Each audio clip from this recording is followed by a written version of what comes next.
Olá, meus amigos, olá, meus irmãos, a graça e a paz de Jesus seja com todos vocês.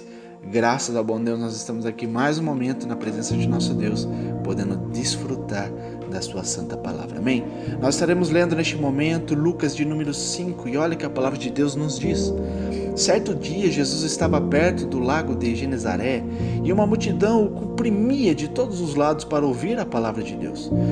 Viu à beira do lago 2 barcos, deixados ali pelos pescadores que estavam lavando as suas redes.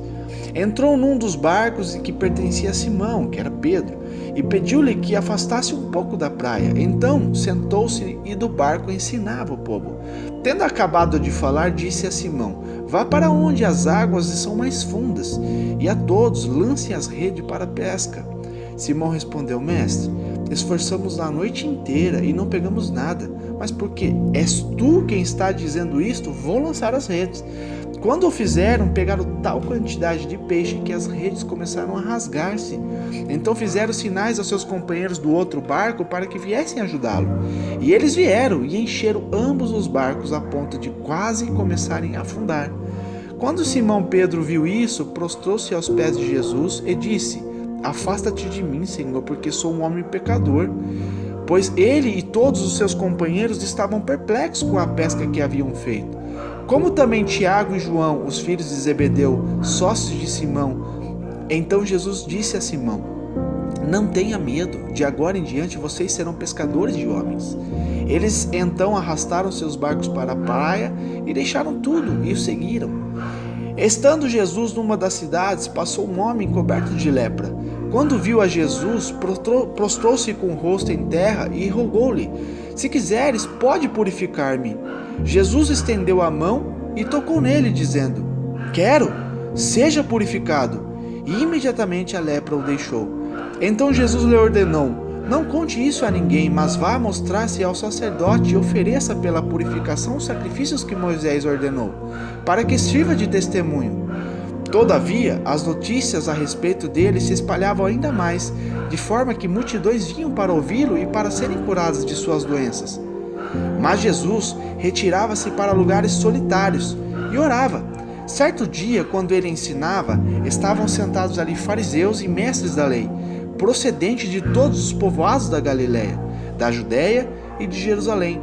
E o poder do Senhor estava com ele para curar os doentes.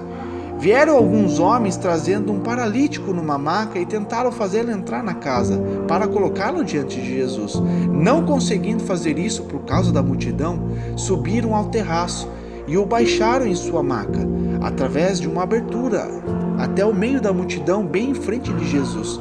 Vendo a fé que eles tinham, Jesus lhe disse: homem, os seus pecados estão perdoados. Os fariseus e os mestres da lei começaram a pensar: quem é esse que blasfema? Quem pode perdoar pecados a não ser somente a Deus? Jesus, sabendo o que eles estavam pensando, perguntou: por que vocês estão pensando assim? Que é mais fácil dizer: os seus pecados estão perdoados, ou levanta-se e ande? Mas para que vocês saibam que o Filho do Homem tem na terra autoridade para perdoar pecados, disse ao paralítico: eu lhe digo, levanta-se, pega a sua maca e vá para casa. Imediatamente ele se levantou na frente deles, pegou a maca em que estivera deitado e foi para casa, louvando a Deus. Todos ficaram atônitos e glorificavam a Deus, e cheios de temor diziam: hoje vimos coisas extraordinárias. Depois disso, Jesus saiu e viu um publicano chamado Levi, sentado na coletoria, e disse-lhe: siga-me. Levi levantou-se e deixou tudo e seguiu. Então Levi ofereceu um grande banquete a Jesus em sua casa, havendo muita gente comendo com eles, publicanos e outras pessoas. Mas os fariseus e aqueles mestres da lei que eram da mesma facção queixaram-se aos discípulos de Jesus: por que vocês comem e bebem com publicanos e pecadores? Jesus lhe respondeu: não são os que têm saúde que precisam de médico, mas sim os doentes. Eu não vim chamar justos, mas pecadores ao arrependimento. E eles lhe disseram: os discípulos de João jejuam e oram frequentemente, bem como os discípulos dos fariseus, mas os teus vivem comendo e bebendo. Jesus respondeu: podem vocês fazer os convidados do noivo jejuar enquanto o noivo está com eles?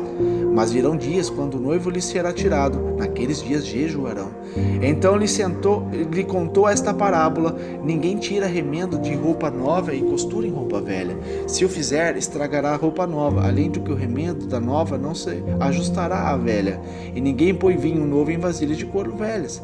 Se o fazer, o vinho novo rebentará as vasilhas, e se derramará, e as vasilhas se estragarão. Pelo contrário, vinho novo deve ser posto em vasilhas de couro novas. E ninguém, depois de beber vinho velho, prefere o novo, pois diz: o vinho velho é melhor. Amém? Até aqui. Meus amados, a gente vê aqui que Jesus, por onde ele ia, ele marcava a vida das pessoas. Algo que eu acho muito importante a gente dar ênfase é nesse momento que Jesus apresenta ali para Pedro, no barco dele, e ele pede para ele lançar a rede para pescar.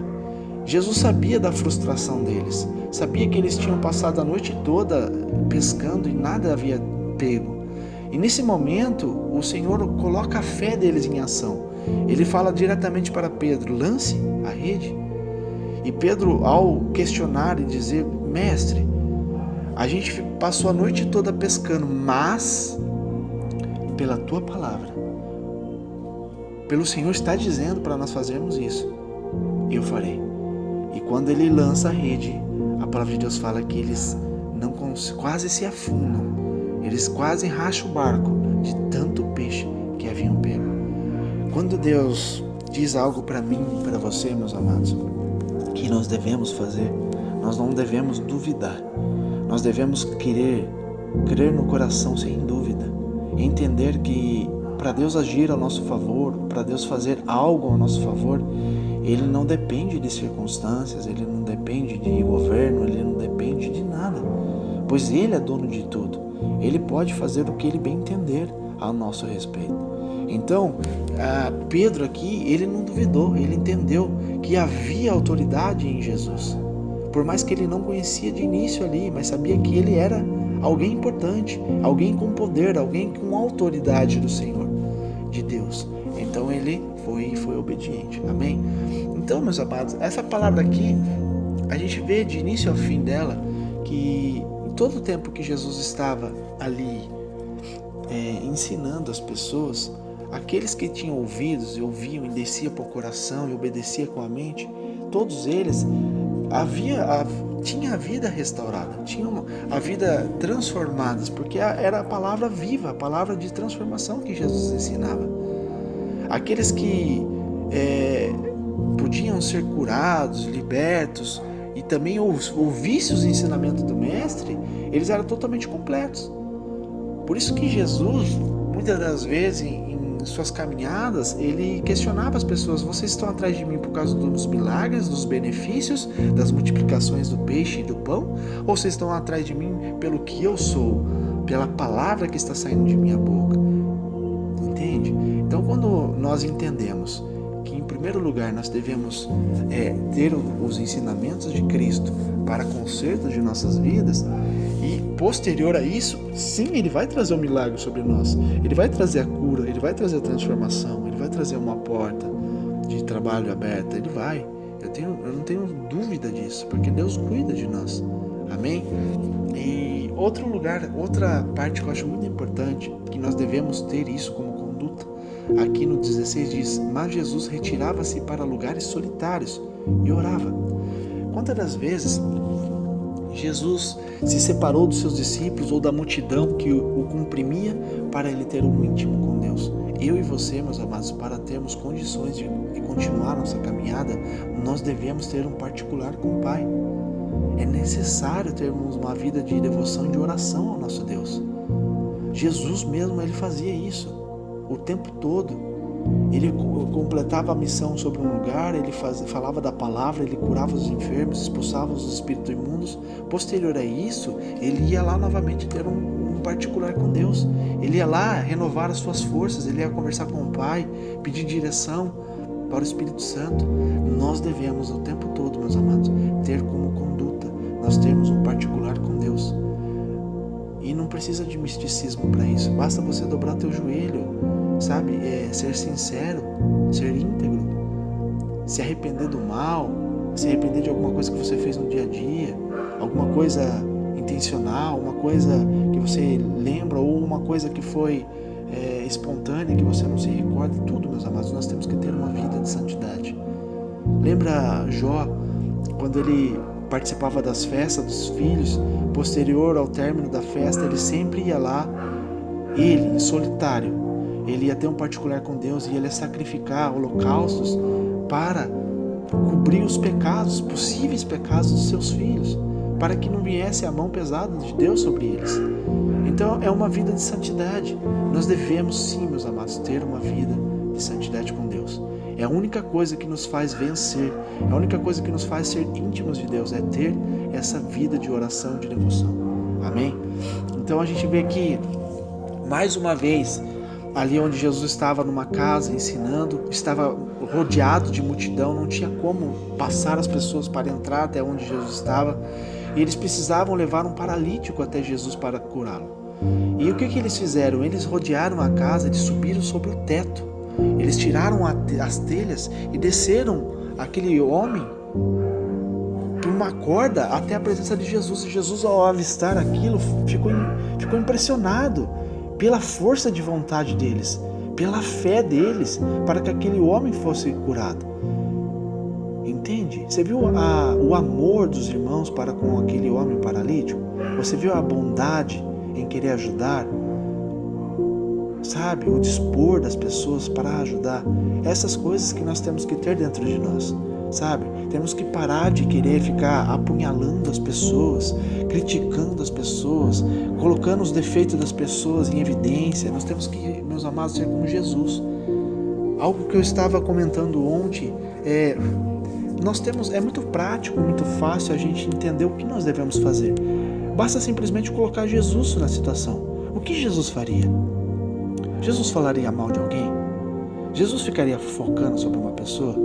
Jesus denegriria a imagem de uma pessoa independente do que ela fez? Ficaria apontando o erro, as falhas? Ficaria falando mal? Jesus fumaria cigarro? Jesus usaria droga? Será que Jesus ficaria bêbado numa festa? Será que Jesus ficaria participando numa roda de um monte de pessoas que só fala besteira? De que não tem nenhum assunto produtivo? Será que Jesus ficaria numa roda de pessoas todos bebendo, chapando a cabeça? Será que Jesus faria isso? Meus amados, é simples. Se o nosso exemplo fundamental é Jesus Cristo, basta imitá-los. Lembra quando o apóstolo disse: ei, sejam os meus imitadores como eu sou de Cristo? É só colocar Jesus como exemplo fundamental na sua vida. Quer alegrar a Deus? Pois eu sei, como foi pregado ontem na igreja, que o nosso Deus, quando Ele se agrada de nós, Ele nos abençoa. E como fazemos para agradar a Deus? Sermos como Jesus, teu filho. Imitar a Jesus em todas as suas condutas. Amém?